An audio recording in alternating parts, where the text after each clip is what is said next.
everyone, welcome back to my channel. Today we're going to talk through a stitch called the Suzette Stitch, and here I have a small example of the Suzette Stitch.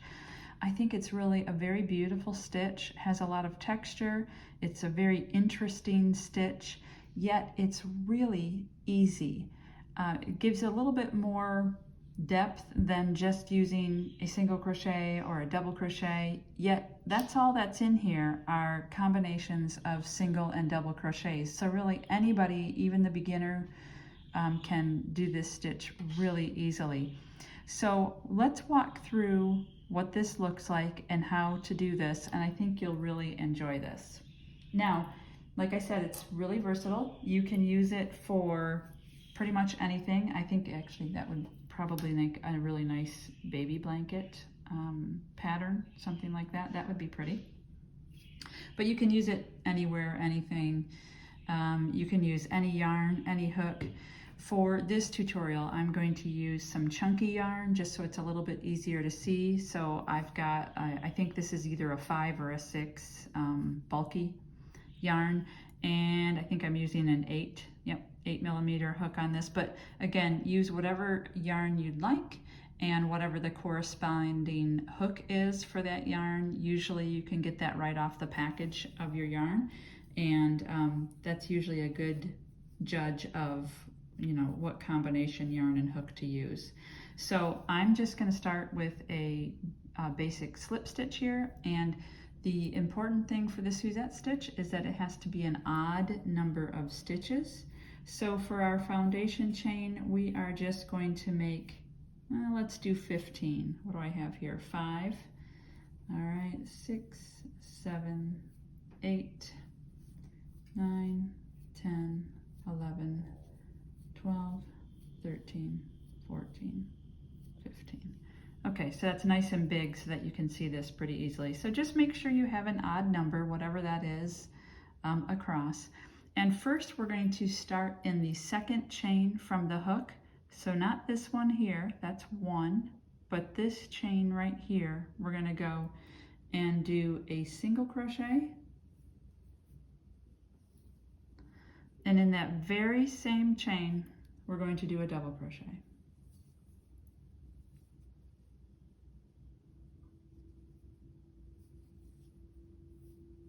Okay, so we did both of those stitches in that chain. Now you're going to skip this next chain here, and in the chain following, you're going to do the same thing. You're going to do a single crochet, and in the same space, you're going to do a double crochet. And it's really that easy. You're going to skip the next one, and in that following chain, you're going to do the same thing. Single crochet, and a double crochet. And we're going to continue that all the way across the row until we get to the last stitch. So let's keep doing that until we get to the end, and then we'll see what to do at the end. So, okay, skip this chain and the next chain, single crochet, and a double crochet in the same space. Okay, skip that one and the next one.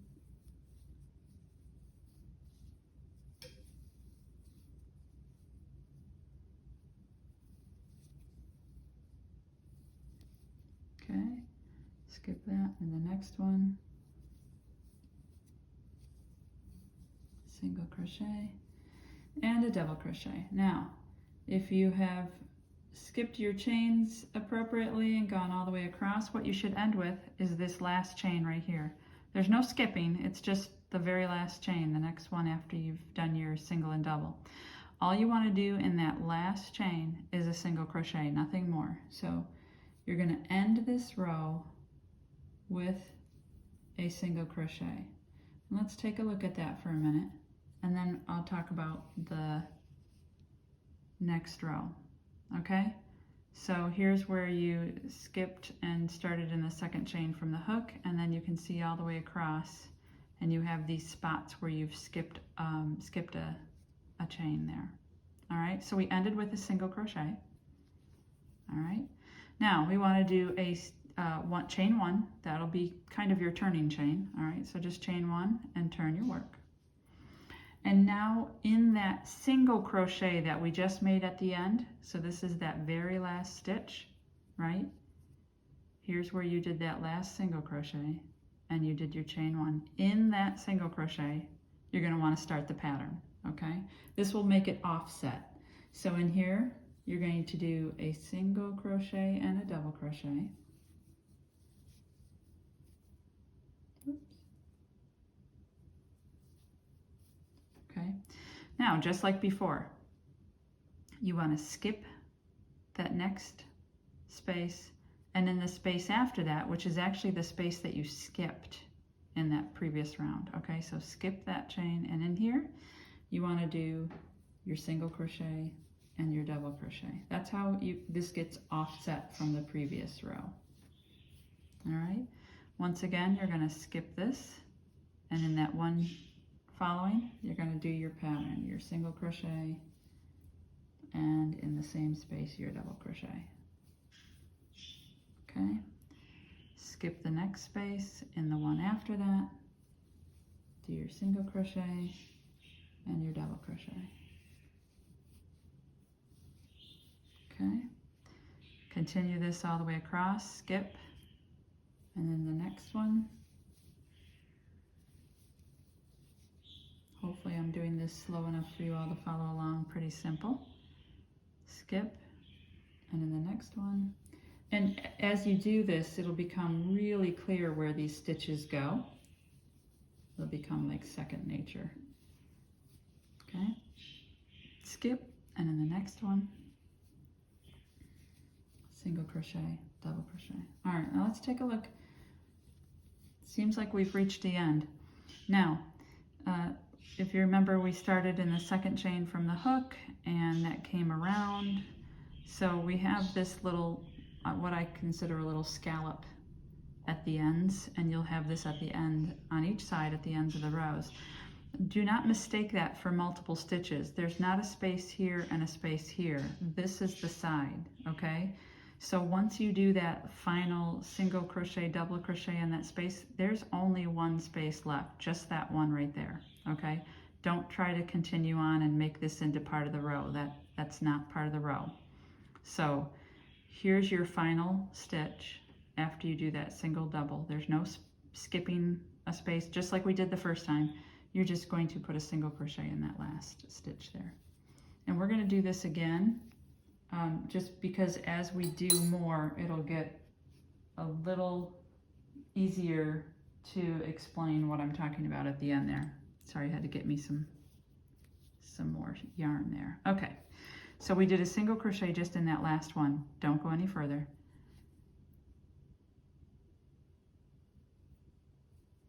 You're going to chain one and turn just like we did before, and in that very first stitch, single and a double. Oops, not a half. Sorry, I went through too many loops there. Okay, there's your single and your double. Again, skip, and in that next space, single and a double. Okay, skip, and in the next space,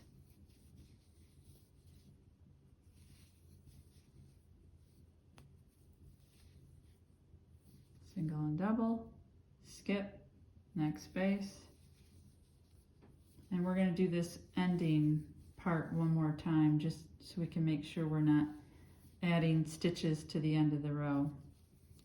That's probably the most common mistake you can make, is, you know, kind of increasing your row by not really understanding where the end of the row is, especially when you've got these scalloped edges, these stitches with that. Sometimes it can oh, hold on a second, I just did the wrong one there. See, even I can do the wrong one. Skip that, and then the next one. Sometimes with these scalloped edges, it can get a little confusing of where to put your next stitch. All right. So we've reached the end again. And again, it looks like there's, maybe more stitches at the end of the row than there is, but this is part of the scallop hump. This is the final stitch right here, okay? So just go ahead and put your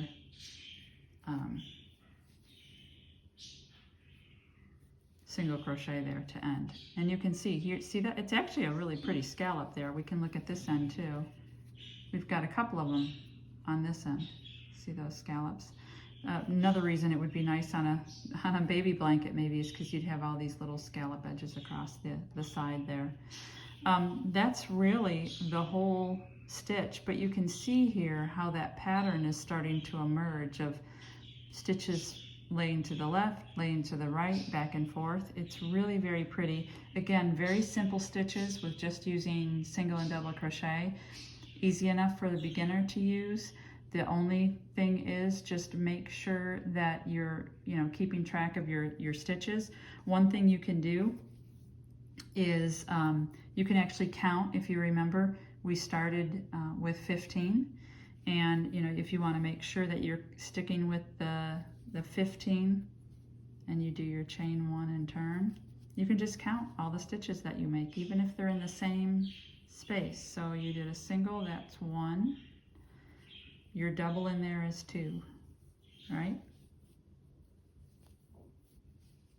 Skipping in that next stitch, do your single, this is 3. Sorry, gotta get more yarn. 3, and your double in that same stitch is 4.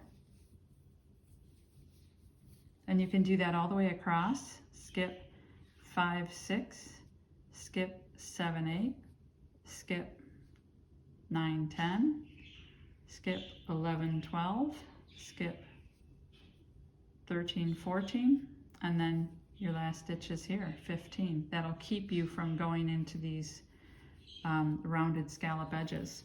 So once you get that pattern back and forth like that, how you want it, this is how I ended up with my little sample one here. Again, very simple pattern, very simple stitch, easy to use, really versatile. Anyone can do this. I hope you enjoy this. I hope you give it a try. As usual, if you have questions on the stitch, leave me a comment down below. If there's a particular pattern or a stitch that you're interested in, leave me a comment down below. And please help out the channel by liking and subscribing. I would really appreciate it. I hope you enjoy it. See you for the next one.